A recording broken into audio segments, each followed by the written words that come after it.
Продолжим страницы истории. Салават Юлаев был одной из ключевых фигур крестьянской войны 1773-75 годов. Эти события были положены Пушкиным в основу истории Пугачева. Опираясь на документы и факты из царского архива, поэт сумел показать, что крестьянская война была подлинно народной.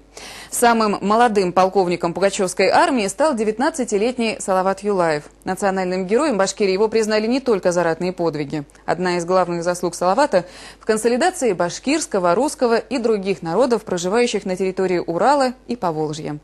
Сегодня его имя – символ дружбы народов.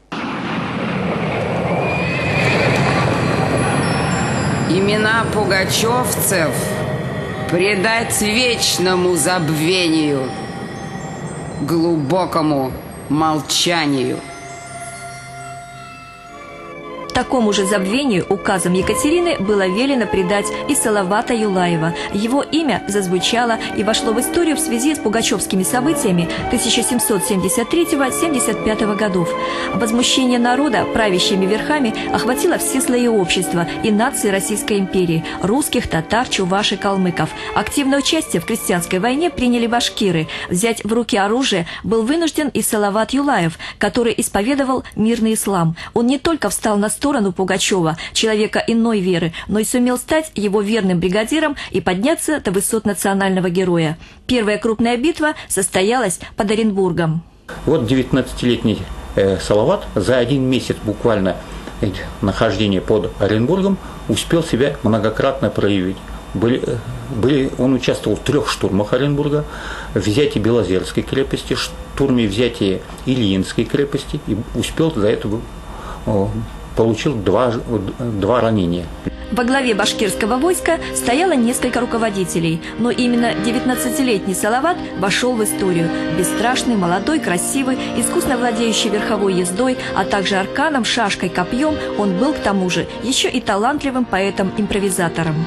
Песня, в котором говорится «Салават фарман берган сахта, он колунда булыр курайы». Когда Салават обращался к народу, в правой руке у него был курай. Значит, он говорил речь, горячую, яркую, пылающую речь, и играл на курае. После битвы под Оренбургом, заметив военный талант Салавата, Пугачев присвоил ему чин полковника. Так, 19-летний башкирский батыр стал самым молодым полковником пугачевской армии. При взятии Красноуфимской крепости проявились также его неординарные организаторские способности.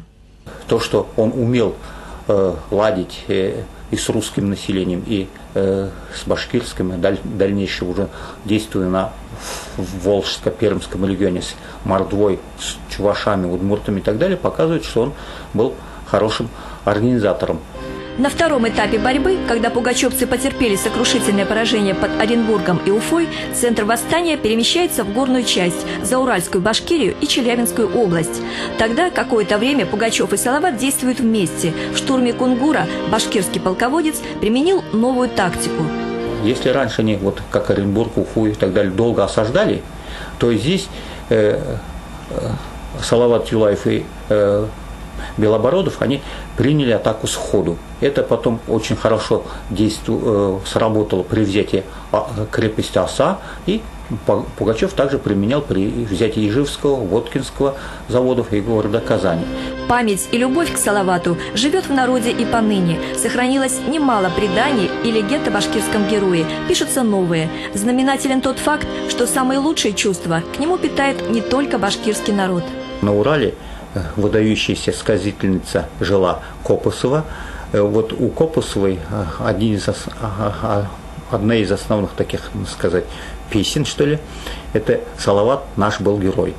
И вот в 1973 году профессором Александром Ивановичем Лазаревым с Чулгу в Вишневогорске было записано от Зыряновой песня «Седовласый мой ковыль», тоже о Салавате Юлаеве. В советские годы режиссером Протазановым был снят художественный фильм о Салавате Юлаеве. В репертуаре Уфимского государственного театра драмы есть о нем спектакль. Написан балет и опера классиком башкирской музыки Загиром Исмагиловым. Необычайно популярно это имя было в годы Великой Отечественной войны.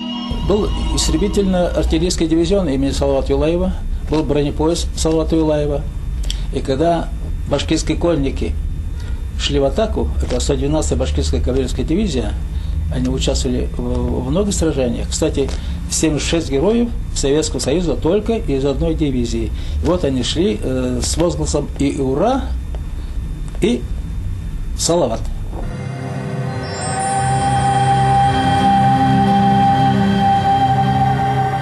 Батыр рождается для себя, но умирает для народа. А дорога, что ведет батыров к бессмертию, начинается с отчизны. Милая моя земля, реки сладкие, поля, Березняк и Чернотал, в небо вздыбленный Урал, я мечту одну таю, родину воспеть мою. Головой под небо встал великан седой Урал. Этот сказочный простор приковал навек мой взор. Вечно я хвалил тебя, вечно воспевал тебя. Елена Пилипенко, Андрей Анисимов. Новости культуры. Южный Урал.